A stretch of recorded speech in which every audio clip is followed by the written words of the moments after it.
Hello everyone, welcome to Sanmarga classes. 16ನೇ ಪ್ರಶ್ನೆ. ಈ ಪ್ರಶ್ನೆಗಳನ್ನ 4 ವಾಕ್ಯಗಳಲ್ಲಿ ಉತ್ತರಿಸಿ ಅಂತ ಕೇಳಿದ್ದಾರೆ.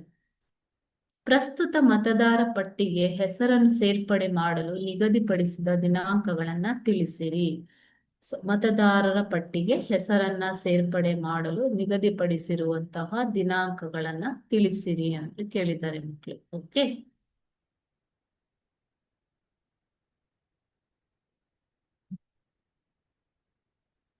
ಮತದಾರರ ಪಟ್ಟಿ ಅಂತಂದ್ರೆ ಏನು? ಮತದಾನ ಮಾಡುವವರ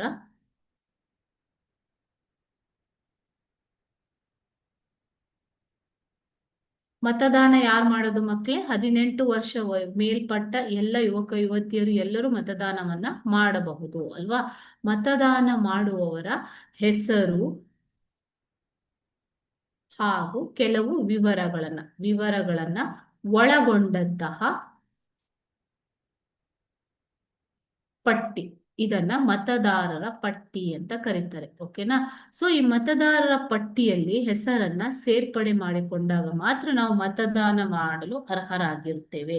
ಚುನಾವಣಾ ಆಯೋಗವು ಚುನಾವಣೆಗಿಂತ ಮೊದಲೇ ಈ ಮತದಾರರ ಪಟ್ಟಿಯನ್ನ ಸಿದ್ಧಪಡಿಸಿಕೊಳ್ಳುತ್ತೆ ಮಕ್ಕಳೇ. ಓಕೆ, ಸೊ ಮತದಾರರ ಪಟ್ಟಿ ಒಮ್ಮೆ ಸಿದ್ಧಪಡಿಸೋದಲ್ಲ, ಪ್ರತಿ ವರ್ಷವೂ ಇದು ಪರಿಷ್ಕೃತಗೊಳ್ತಾ ಇರುತ್ತೆ.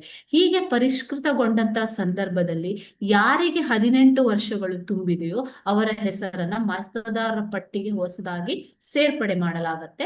ಯಾರು ಮರಣ ಹೊಂದಿದರೋ ಅವರ ಹೆಸರುಗಳನ್ನ ಮತದಾರರ ಪಟ್ಟಿಯಿಂದ ಕೈ ಬಿಡಲಾಗುತ್ತೆ. ಓಕೆನಾ? ಸೊ ಈ ಮತದಾರರ ಪಟ್ಟಿಗೆ ಹೆಸರನ್ನ ಸೇರ್ಪಡೆ ಮಾಡಲು ಜನವರಿ 1, ಏಪ್ರಿಲ್ 1, ಜುಲೈ 1 ಹಾಗೂ ಅಕ್ಟೋಬರ್ 1ರಂತೆ 4 ಅರ್ಹತಾ ದಿನಗಳನ್ನ ಚುನಾವಣಾ ಆಯೋಗವು ನಿಗದಿಪಡಿಸಿದೆ. ಸೊ ಯಾವ ದಿನಾಂಕಗಳು?